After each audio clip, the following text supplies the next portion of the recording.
Hey everybody, KC here. So this morning I'm waiting for the doors to open at Harrod's, because what would a trip to London be if you're going to look at retail without visiting Harrod's legendary food hall? So Harrod's is huge. It's like 1 million square feet. I'm not going to take you to all of it. I'm basically going to focus on the 3 main food halls. You have the chocolate hall, you have the roastery and bake hall, and then you have the fresh hall, and that's where I'm in now. And basically, it's extraordinary, the level of quality in terms of the products that they have. One interesting thing, this is pretty early in the morning. They just open at 10 o'clock. The rest of the store is pretty much, pretty empty at this point. There's not a lot of people shopping for watches and perfume. The food halls are busy. There's a lot going on, and it didn't take long for that to happen. And people aren't just wandering.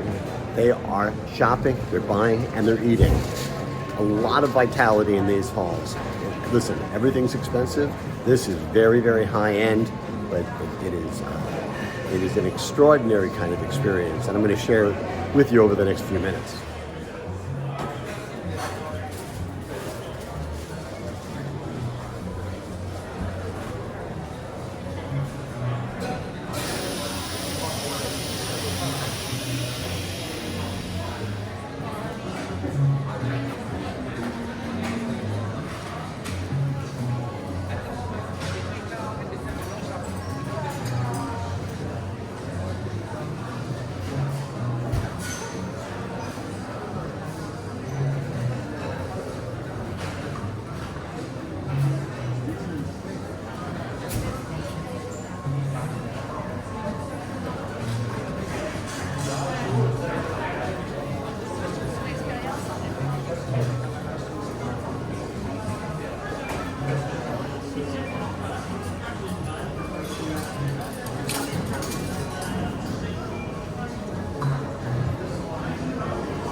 So behind me in that case is a single melon, a single cantaloupe that goes for 150 pounds.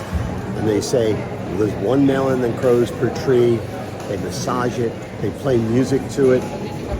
Seems a little excessive to me, but they sell them 150 pounds for a single cantaloupe.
So you see that sourdough bread with the H in it? Well, give them 48 hours and 14 pounds, and they'll put your initials in the sourdough bread.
It almost goes without saying that Harrod is a unique experience.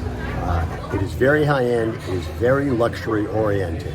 And it's a really interesting business model because something like 70% of their volume goes through companies that are basically concessions. You know, whether it's Rolex or it's a high-end fashion label.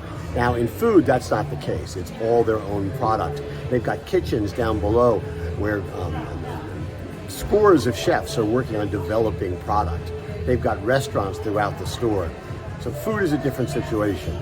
But there's an interesting concept that their management likes to talk about. They're very keyed in on data, right? They're always examining their data.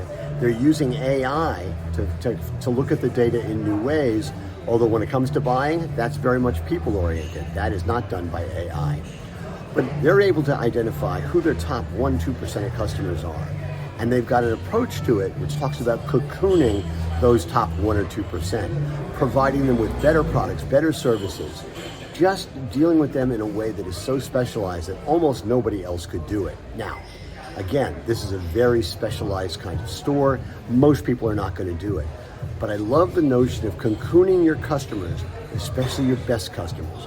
You got to know who your best customers are, and then you have to find ways to cocoon them, to wrap them in your brand so they feel like they own your store in a lot of different ways. That's magical. That is differentiating. And it's the kind of thing that in a market where there's a lot of consolidation and corporatization, especially regional and independent stores can use that cocooning concept to really make a difference and make their brand stand out and give it long-term sustainability. Anyway, that's what's on my mind. And as always, I want to hear what's on your mind.